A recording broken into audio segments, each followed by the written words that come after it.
Hello बच्चों, आज हम पढ़ेंगे राजस्थान के ताम्रपत्र प्रमुख।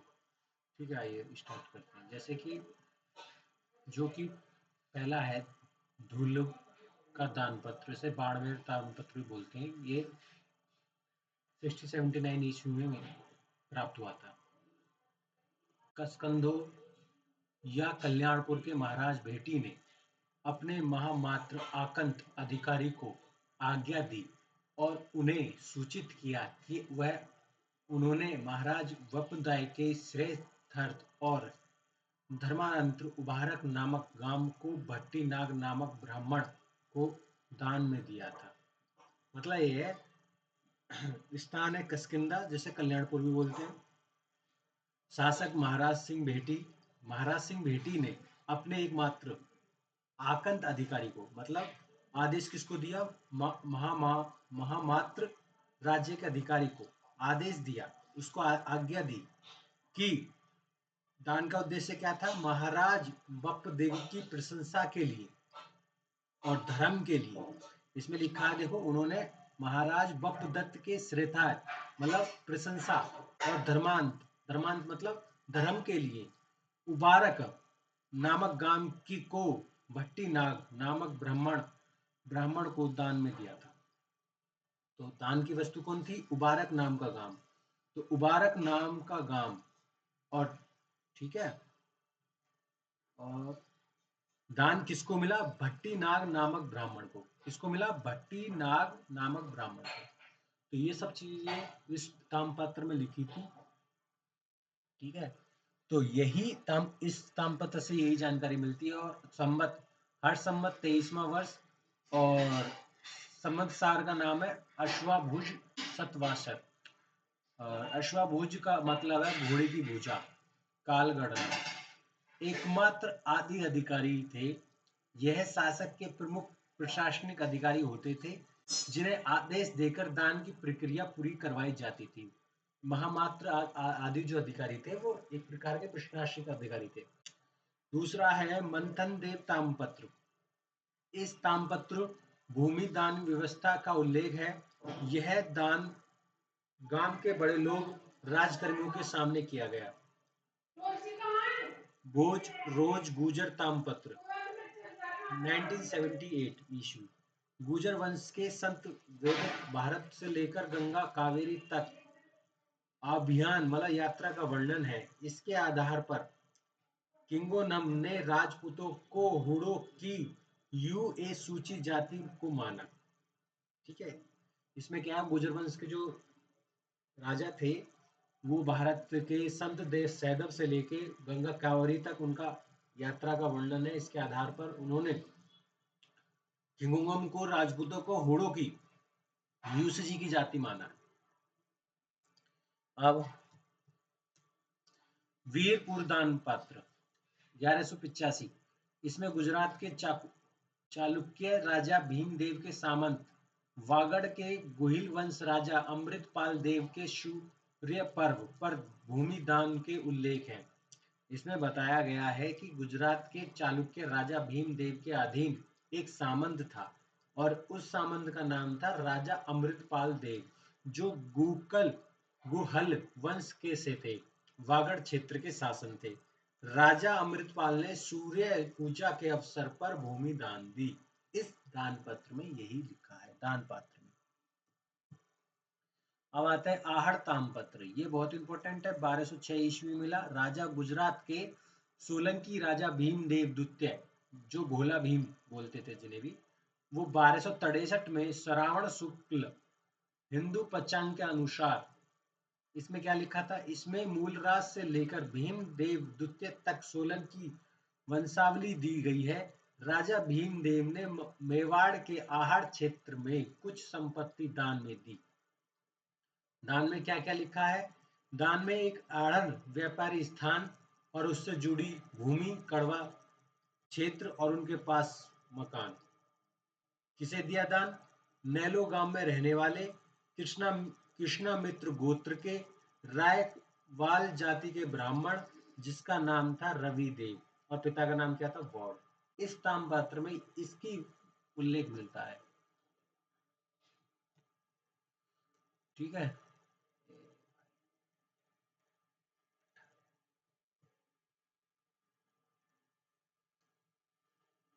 अब नेक्स्ट पेज नंबर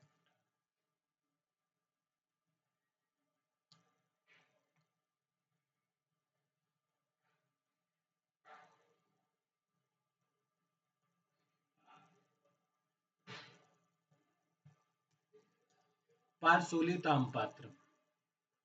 परसोली ताम्रपत्र 1473 ईस्वी में यह ताम्रपत्र तांबे की पट्टी पर लिखा दस्तावेज है, महाराणा रायमल के समय का है। इसमें जीवन के अलग अलग किस्मों का जिक्र है, जिसे उस काल के पीवल, गोरमी, माल, मगरा जैसे नामों से जाना जाता था। उस समय उस जमीन को उस समय लेने वाले सभी टैक्स और शुल्कों से पूरी तरह मुक्त कर दिया था। चीकली और बकली ताम्रपत्र 1483 में उस समय के किसानों से वसूले जाने वाले अलग अलग तरह के टैक्स और शुल्कों, जिन्हें लाग बाग भी कहा जाता था, के बारे में जानकारी मिली है।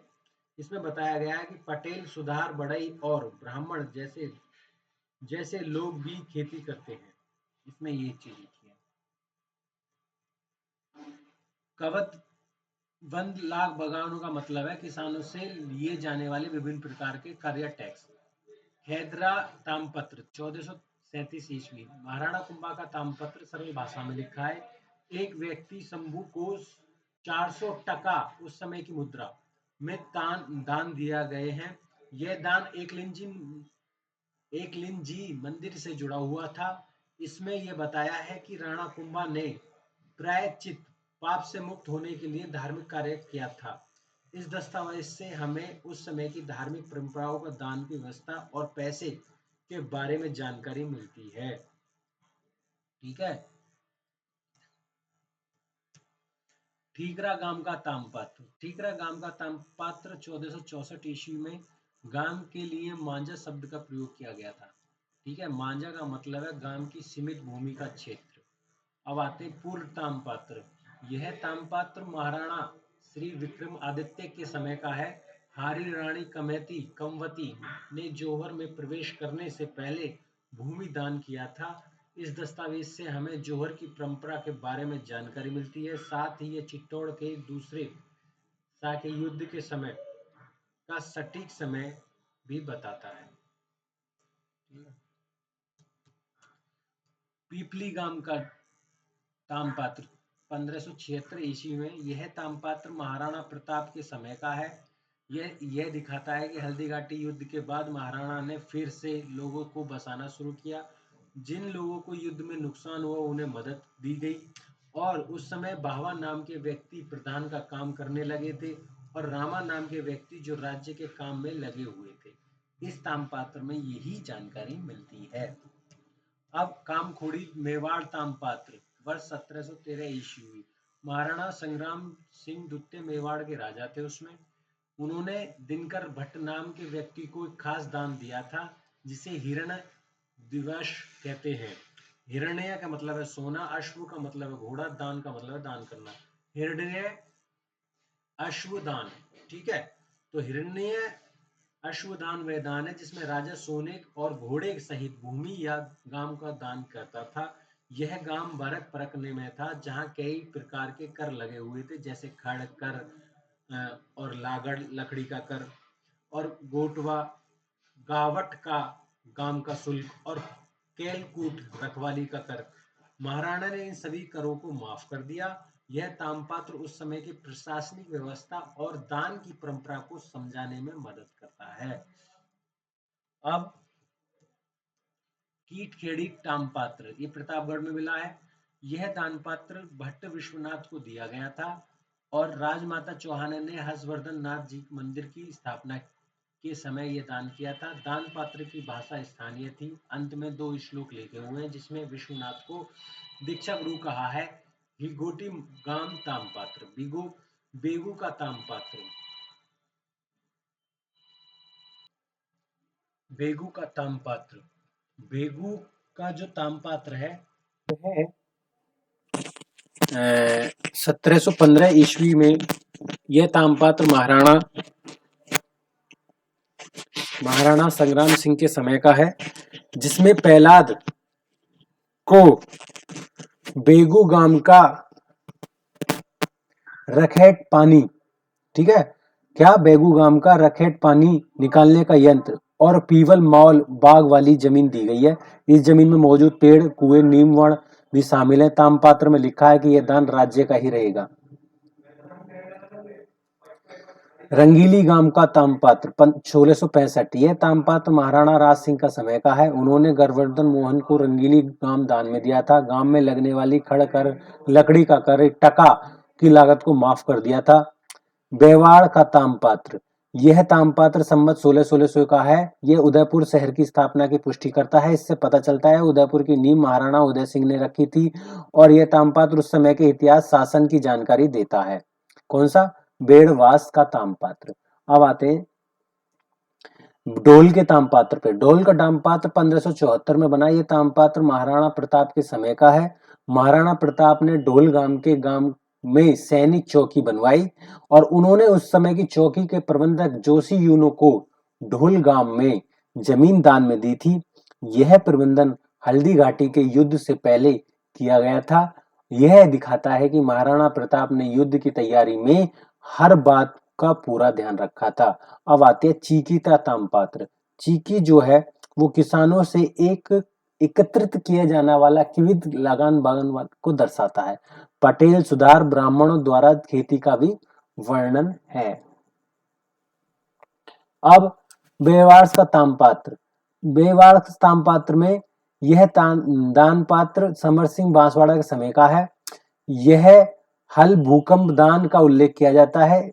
हल भूकंप का दान का मतलब है खेती के लिए हल और जमीन से जुड़ी चीजों का दान। राज सिंह का तामपात्र। यह तामपात्र महाराणा राज सिंह के समय का है जिसमें वेड़ा नागदा के 2 गांवों को में 3 हल की भूमि दी गई।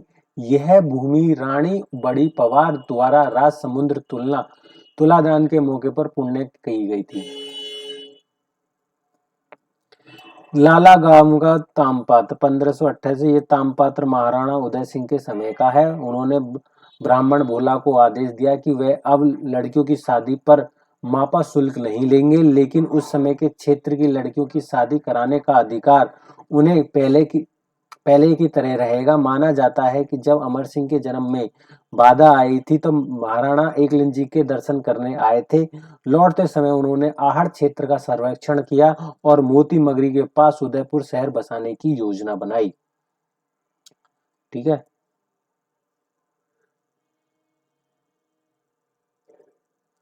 कड़ियावाद का गांव का तामपात्र 1663 का है। ये तामपात्र कड़िया गांव को से जुड़ा हुआ है। इसमें बाटीराम को नेग शादी में खास मौके पर दिए जाने वाला शुल्क वसूलने की अनुमति दी गई थी। यह अनुमति रावत हरि सिंह जी ने दी थी।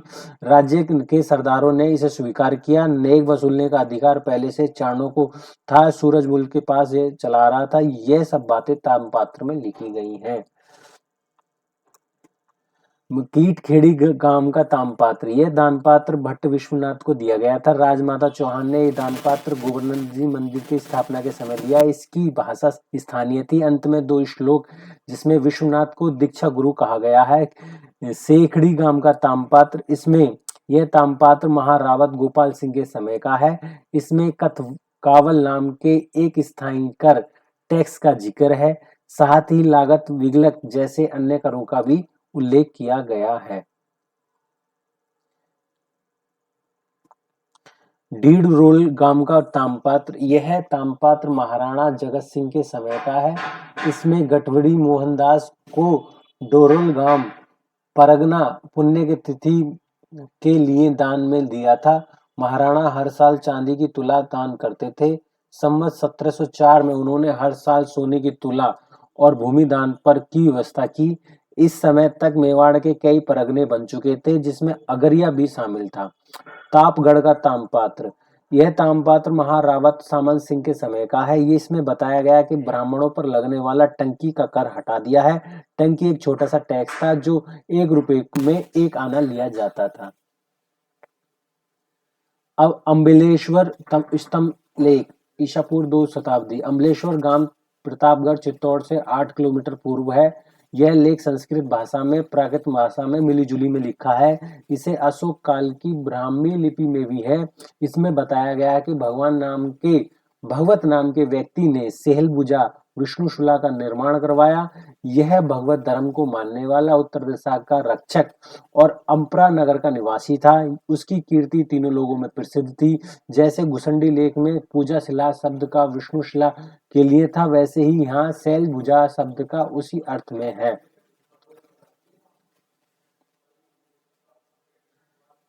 कोडमदेसर कीर्ति स्तंभ विक्रम संवत 1516 और 1459 में ईस्वी में। यह कीर्ति स्तंभ जोधाबाई ने बनवाया था। उन्होंने अपनी माता द्वारा बनवाए गए इस तालाब की प्रतिष्ठा की थी। उसी स्थान पर कीर्ति स्तंभ लगवाने का स्थापित किया था। कुल पुरोहित का दान पात्र 1516-1459। यह कुल पुरोहित का सम्मान देने वाली बात की गई है। साथ ही में उस शुभ अवसर पर दिए जाने वाले नेक की भी जिक्र है। यह दान पात्र सम्मान व परंपरा को बनाए रखने के लिए दिया था। पारणपुर का दान पात्र यह दान पात्र महाराजा रावत प्रताप सिंह के समय का है। उस समय के शासक और पढ़े लिखे लोगों ने नाम दिए थे। धार्मिक आयोजन करने की परंपरा पर भी जिक्र है। इसे टंकी कर लाग रखवाली जैसे करों का टेस्ट का उल्लेख है। यह तामपात्र स्थानीय भाषा में समझाने में मदद करता है। पाणे गांव का तामपात्र 1677 ईस्वी में यह दानपात्र महारावत प्रताप सिंह ने मेहता जयदीप को दिया था। इसकी शुरुआत में गुहिल वंश के राजाओं के नाम पर दिए गए हैं, गुहिल और भट्ट तक। फिर प्रतापगढ़ के नरेशों का क्रम बताया गया है, सेमकरण हरि सिंह तक। अब गठबोड़ गांव का तामपात्र 1719 ईस्वी में। यह तामपात्र महाराणा संग्राम सिंह के समय का है। बाईजी राज और कुंवर जगत सिंह ने चारभुजा मंदिर में भोजन दान के लिए एक गांव दान में दिया था, जिससे हर साल 1900 रुपए की आय होती थी। यह दान उन मंदिरों दर्शनों के समय का था। तामपात्र में लिखा है, मंदिर में भोजन की अच्छी व्यवस्था थी और लोग बिना किसी रुकावट के दर्शन कर रहे थे। डोलिया पाकिलियों की जरूरत नहीं थी। वरखेड़ी गांव का तामपात्र 1739 ईस्वी में। यह तामपात्र महारावत गोपाल सिंह के समय का है। इसमें कान्हा जी को वेरखेड़ी गांव और लखड़ा लागत दी गई है। यह दान लाख पसाव के रूप में दिया गया था। लाख पसाव एक सम्मान का इनाम है जो कवियों और विद्वानों को दिया जाता है।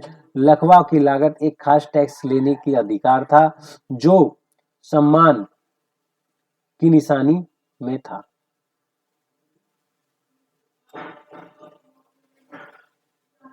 बांसवाड़ा के दो दानपात्र 1717-1750 में। यह दानपात्र महारावल पृथ्वी सिंह के समय का है। इसमें बताया गया है कि जानी विशिका के उज्जैन शिप्रा नदी के किनारे एक रकट पानी निकालने का यंत्र दान में दिया था। यह दान पत्र इतिहास के लिए बहुत जरूरी है। जब जयवंश राय पवार ने सेना की बांसवाड़ा को घेर लिया, तब महारावल सितारा गए और राजू साहू से मिले। उन्होंने हर साल किराया समय देने का वादा किया। मेघराज श्याम बापू जी ने आकर उस मामले की जांच की। इसके बाद मराठों ने बांसवाड़ा का घेरा हटा लिया। महत्वपूर्ण प्रश्न, विधि लाग बागानों का उल्लेख कौन से तामपात्र में किया गया था? चकली तामपात्र में। पूर्व तामपात्र किस राजा से संबंधित है? महाराणा श्री विक्रमादित्य। हाड़ी रानी कमेटी द्वारा जोहर के समय दिए गए भूमि दान का उल्लेख कौन से तामपात्र में? पूर्व तामपात्र में। जोहर प्रथा का पता कौन से तामपात्र से चलता है? पूर्व तामपात्र से। चित्तौड़ के द्वितीय साके किस ठीक समय कौन से तामपात्र से पता चलता है? पूर्व तामपात्र से। ढोल तामपात्र किस शासन के समय का है? महाराणा प्रताप के। ठीक है, ऐसे फैक्ट्स याद कर लेना। भूमि की सबसे बड़ी नाप को क्या कहते हैं? हल। रबी की फसलों को सबसे पहले क्या कहा जाता था? सियालू। खरीफ की फसलों को सबसे पहले क्या कहा जाता? उनालू। महाराज भेटी ने भट्टीनाग ब्राह्मण को भूमि दान दिए, यह कौन से तामपात्र में लिखी है? दुलेव दान पात्र में। अश्वाभुज सत्वाजर का उल्लेख कौन से तामपात्र में? दुलेव का दान पात्र में। मंथन देव का तामपात्र कौन सी ईस्वी का? 1959। गुर्जर कबीला के संत रावत ने गंगा कावेरी तक अभियान का वर्णन किसका तामपात्र में? ब्रोच गुर्जर तामपात्र में। तो ऐसे ही आपको एमसीक्यू या ऐसे ही क्वेश्चन मिले तो आप बता देना। गुजरात वासियों ने सामंत सिंह से वागड़ राज्य छीनकर गुहिल वंशीय विजयपाल या उसके पुत्र अमीरपाल को दिया, यह कौन से तामपात्र में बताई गई है? वीरपुर के तामपात्र में। आहड़ ताम्रपात्र जो 1206 ईस्वी में किस गुजरात के सोलंकी राजा से संबंधित है? भीमदेव द्वितीय भोला भीम के नाम से। खड़ेरा ताम्रपात्र 1436 ईस्वी किस राजा से संबंधित है? महाराणा कुंभा। शंभू को 400 टका दान महाराणा कुंभा द्वारा दिया गया कौन से ताम्रपात्र में लिखा है? खदेड़ा ताम्रपात्र में। पारसोली का ताम्रपात्र किस राजा से संबंधित है? महाराणा रायमल से। तो ये ऐसे ऐसे क्वेश्चन आएंगे। और ताम्रपात्र किस दान से जुड़े हुए हैं? भूमिदान। भारत में सर्वप्रथम किस शासकों ने ब्राह्मण और बौद्ध भिक्षु को दान में देने की प्रथा प्रारंभ की? सतवाहक शासन ने। किस ताम्रपात्र में आधार पर किंगमन ने राजपूतों को कुषाणों की यूचुसी जाति का माना? वो रोज गुजर के ताम्रपात्र में। ठीक है। ताम्रपात्र में सर्वप्रथम किस भाषा का प्रयोग किया गया था? संस्कृत। सभी प्रकार के करों से मुक्त भूमि कौन सी होती थी? ताम्रपात्र पत्र जारी करने की भूमि। ताम्रपात्र में पाए किस लंबाई के होते थे? 8x6, 12 इंच x 8, ये इंच में होते थे। ठीक है। अब हल्दी घाटी युद्ध के समय जोशी पूनो को कौन सा गांव दान में दिया था? युद्ध के समय महत्वपूर्ण साबित हुआ ढोलगाम। पीपली मेवाड़ का गांव। ताम्रपात्र किस शासन से संबंधित है? महाराणा प्रताप सिंह। पीपल गोरवो माल मगरा किस से संबंधित है? भूमि। भूमि के किस छोटी नाप को क्या कहा जाता था? बीघा। ताम्रपात्र से जुड़े एमसीक्यू। ताम्रपात्र किस चीज से जुड़ा हुआ है? जलदान, वस्त्रदान, भूमिदान, अन्नदान। भूमिदान। ताम्रपात्र के जुड़े और एमसीक्यू। भारत में सबसे पहले ब्राह्मणों को और बौद्ध भिक्षुओं को भूमिदान दी किसमें? सतवाहक शासक ने दी थी। ठीक है। तो आई होप ये वीडियो आपको पसंद आई होगी। वीडियो पसंद आई तो लाइक कर देना, चैनल को सब्सक्राइब कर देना। Thank you.